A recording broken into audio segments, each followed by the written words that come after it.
2016년 18번째 주일 예배입니다. 우리에게 충만한 은혜 주시고, 그래서 예수님께서 부활하신 주일에 삼일째 하나님을 예배하게 하시고, 지금도 함께 하시는 하나님께 감사를 드립니다. 우리 성경 읽기 표에 의하면 4월 29일 본문에 민수기 6장이 있었습니다. 그 본문은 제가 매주 예배 때 여러분들에게 읽어드리는 내용인데요. 무슨 내용인지 알겠어요? 제가 읽어드릴게요. 민수기 6장 22절부터 제가 읽어드리겠습니다. 여호와께서 모세에게 말씀하여 이르시되 아론과 그의 아들들에게 말하여 이르기를 너는 이스라엘 자손을 위하여 이렇게 축복하여 이르되 여호와는 내게 복을 주시고 너를 지키시기를 원하며 여호와는 그의 얼굴을 내게 비추사 은혜 베푸시기를 원하며 여호와는 그 얼굴을 내게로 향하여 드사 평강 주시기를 원하노라 할지니라 하라. 사람들이 하나님을 무서운 분, 심판자, 건드리지 말아야 할 또는 조심해야 할 그러한 분으로 오해하고 있기 때문에 하나님께서는 우리에게 하나님이 어떤 분이신지, 하나님이 가지고 계신 진심이 무엇인지 우리에게 분명히 알려주시고 이것을 대대로 알게 하라고 해주신 말씀입니다. 하나님은 우리를 사랑하시고 도우시고 힘주시는 은혜로운 분이신데요. 가정의 달 5월 달에도 하나님께서 우리를 충만히 사랑하시며 우리에게 충만하게 복 주시는 분이심을 체험하고 감동하는 그분의 자녀들 되어야겠습니다. 얼마 전 뉴스를 보니까 서구의 젊은이들이 가장 중요하다고 생각하는 것으로 1위가 가족이었습니다. 자신이 어려워졌을 때에 의지할 대상, 자신을 도와주는 존재가 가족이었기 때문입니다. 저희 어머니를 비롯한 어른들의 이야기를 들어봐도 비슷한 이야기들 하시는데요. 대표적으로 자녀를 하나만 낳아서는 안 된다고 말씀하시는 것입니다. 그 이유는 혼자서 성장하면 외롭고 또 어려울 때에 도와줄 형제가 없다는 것입니다. 옛날이나 지금이나 가족에 대한 가치는 중요하게 여겨지고 있고 또 그 역할을 실제로 하고 있는 것 같습니다. 우리의 문화 속에 대가 끊어지는 것을 금기하는 내용이 있죠. 이 문화가 남아 선호 사상으로 이어져서 요즘에는 이러한 생각이 좀 금기시되고 어떻게 보면 좀 촌스럽고 고리타분하다라고 많이들 생각할 수 있는데요.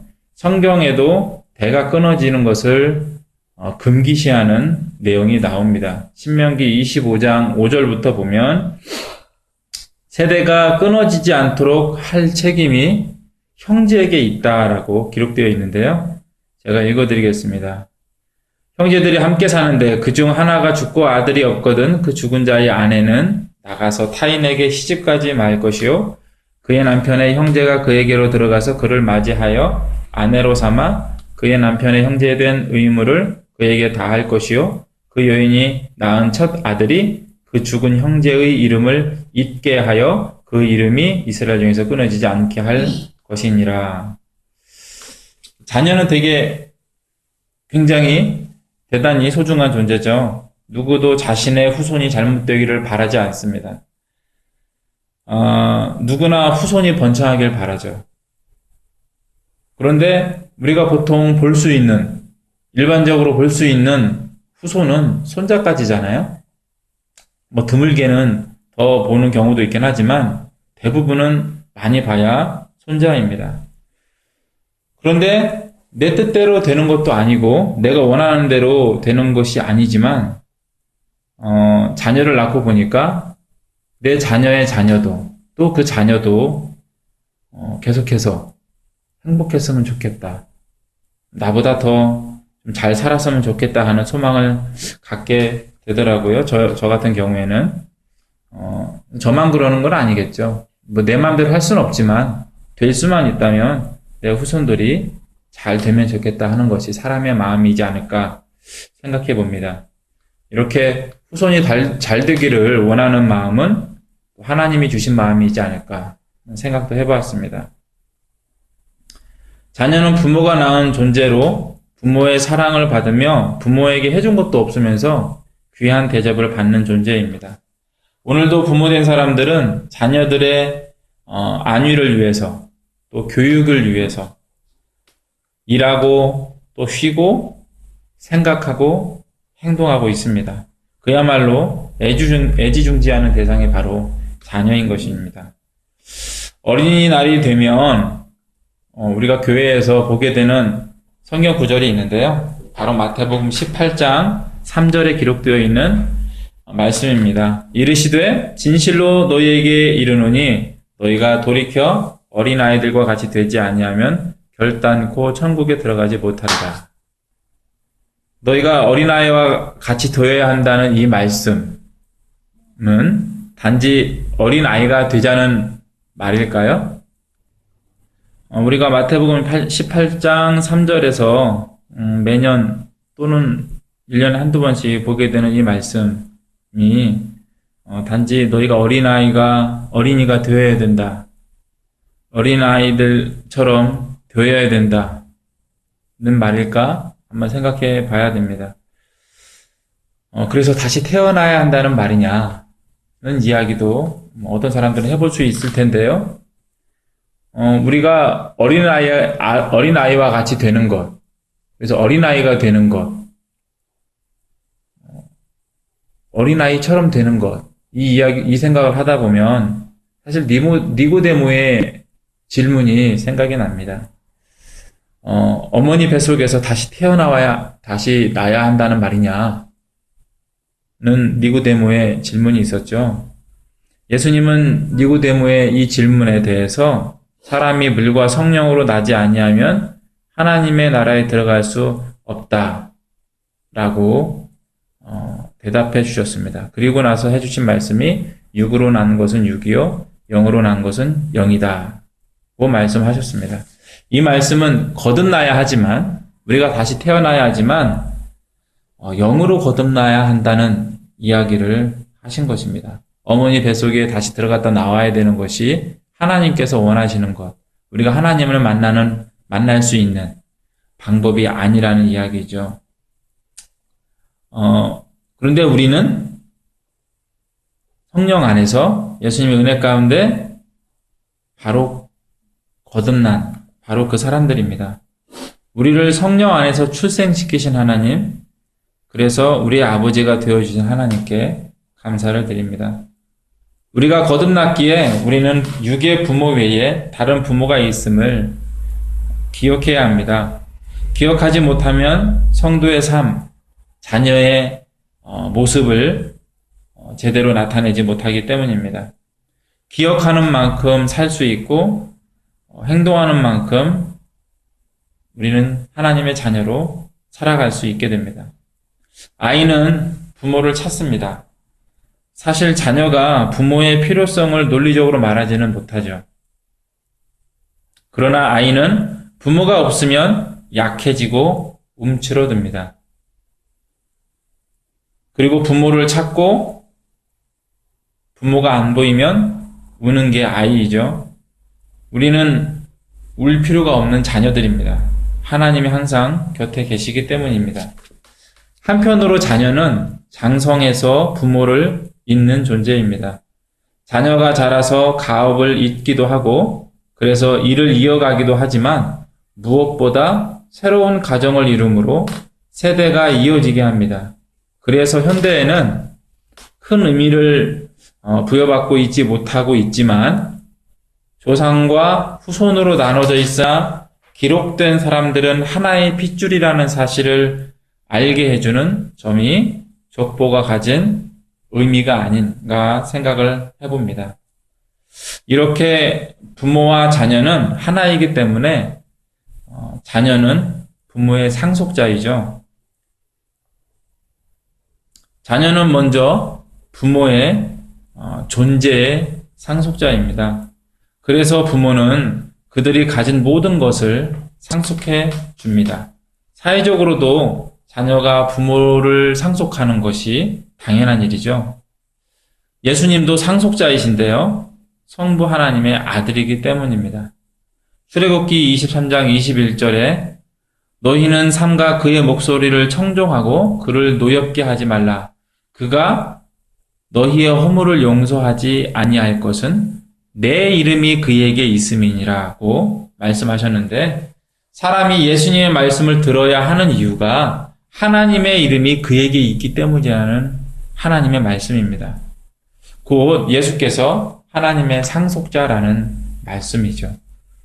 그러나 예수님은 단지 아들이 아니라 삼위 하나님 중에 성자 하나님이시죠. 그래서 그분은 하나님의 영광의 광채시요 그 본체의 형상이시고 영원히 존재하시는 분이시며 천지를 창조하신 분이십니다. 또 인간의 죄를 정결하게 하신 분이시고 십자가에서 부활하시고 승천하신 후 하나님 우편에 앉아 계시는 하나님의 상속자, 성자 하나님이십니다. 그래서 우리는 그분을 주님이라고 부릅니다. 그분이 하나님이시기 때문에 같은 영적인 존재라는 점에서는 같지만 천사들과는 구분되는 분이십니다. 천사들은 그분을 섬기는 자들이고 그분을 위해 일하는 자들이며 그분을 경배하는 존재이죠. 오늘 본문에 그분은 천사와 같지 않고 그분은 천사보다 훨씬 뛰어난 분이라는 내용이 많은 부분을 차지하고 있는데요. 당연한 이야기를 굳이 바울이 하고 있는 이유는 당시 사람들 중에 예수님을 성자 하나님으로 이해하지 못하고 천사와 같이 그냥 영적인 존재, 하나님 아래에 있는 영적인 존재 중에 그 중에 좀 뛰어난 존재로 이해하는 사람들이 있었기 때문입니다. 그리고 그것이 옳다라고 교회 안에서 주장했기 때문입니다. 이 사람들은 삼위일체 하나님을 믿지 못했죠. 그러나 우리는 예수 그리스도께서 당연히 천사와 전혀 구별되는 분이라고 분명히 믿고 있습니다. 그분은 성부 하나님, 성령 하나님과 마찬가지로 세상의 창조자이시고 주관자로서 삼위일체 되신 하나님이심을 우리는 믿고 있습니다. 그런데 예수께서 상속자라는 사실에 우리는 주의를 기울여야 하는데요. 상속자가 있다는 것은 그 부모가 죽는다는 말이기 때문입니다. 이 말은 곧 성부 하나님이 죽는다는 말이기 때문에 주의를 기울여서 상속자, 하나님의 상속자 예수님이라는 말을 이해해야 합니다. 하나님이 죽나요? 아니죠. 하나님은 죽지 않습니다. 그런데 왜 예수님이 상속자가 되었을까요? 성부 하나님 앞에 사람이 범죄함으로 죽었고 이 사람이 예수 안에서 거듭났죠. 곧 죄로 인해 죽은 사람들이 예수 안에서 살고 예수의 소유가 되었다는 의미에서 예수님이 하나님의 상속자가 된 것입니다. 세상을 하나님으로부터 상속받아 통치하시는 성자 하나님의 모습이 성경에 기록되어 있지만 무엇보다 사람을 받아서 하나님으로부터 받아서 속죄하시고 거듭나게 하신 것 때문에 상속자가 되신 것입니다. 그러므로 예수님이 상속자이시다라는 말은 예수님이 우리의 구주이시다라는 말과 그 뜻이 통합니다. 그리고 창세기 3장에서 여자의 후손을 예고하신 때부터 예수님은 이미 우리를 상속하실 분으로 우리에게 예고되신 분이십니다. 때문에 성부 하나님은 죽지 않으셨고 그래서 한 분이신 하나님은 삼위의 하나님이시며 살아계신 하나님이십니다. 이렇게 예수 안에서 거듭나 하나님의 자녀가 된 우리는 또한 예수님의 뒤를 이어 상속자들이 되었습니다. 우리가 예수 안에서 예수님을 따라 하나님의 존재의 상속자들이 되었기 때문에 우리는 또한 그분의 영광을 누리는 상속자들입니다. 그래서 우리는 하나님 말씀에 감동받고 따르기 원하며 닮아가는 사람들이고 천국을 소망하며 그 영광을 고대하는 사람들이 되었습니다. 그리고 우리 자신을 통해 하나님을 나타내는 사람들이고 이 은혜를 주신 하나님을 찬양하고 그분께 감사드리는 사람들이 되었습니다. 이렇게 우리가 예수님의 뒤를 이어 상속자들이 되었습니다. 우리가 상속자들이기 때문에 우리에게는 보호자가 있고 이 보호자로부터 상속받은 것이 있습니다. 예수님이 아버지의 우편에 앉아 계신 것처럼 하나님은 우리를 지키시고 세우심으로 예수님과 함께 세상을 통치하실 것입니다. 우리의 노쇠한 부모님들을 보고 나에게 보호자가 없다는 생각을 하지 마십시오. 하나님께서 우리의 보호자이십니다. 하나님께서 우리의 옷을 희게 하셨고 우리의 눈에서 눈물을 씻어 주셨습니다. 계시록 20장 6절에는 이 첫째 부활에 참여하는 자들은 복이 있고 거룩하도다. 둘째 사망이 그들을 다스리는 권세가 없고 도리어 그들이 하나님과 그리스도의 제사장이 되어 1000년 동안 그리스도와 더불어 왕 노릇하리라고 우리가 받은 상속과 은혜가 무엇인지 기록되어 있습니다. 바울 사도는 만일 그리스도 안에서 우리가 바라는 것이 다만 이 세상의 삶뿐이면 모든 사람 가운데 우리가 더욱 불쌍한 자이리라고 말했죠. 우리에게 아버지가 계시고 천국이 있으니 우리는 불쌍한 사람들이 아니라 가장 행복하고 가장 복된 사람들입니다. 그러므로 예수께서 우리를 상속하셨고 예수 안에서 우리가 받은 상속이 무엇인지 기억하고 살아야 합니다. 그리고 우리의 보호자이신 하나님께서 우리를 사랑하심으로 오늘도 우리에게 은혜를 주고 계십니다. 이제 우리가 아버지를 닮은 자녀들이니 이 닮은 모습으로 우리의 자녀들을 양육하고 또 이 닮은 모습을 통해 우리의 자녀들에게 하나님을 비춰주는 보호자가 되어야겠습니다. 기도하시겠습니다.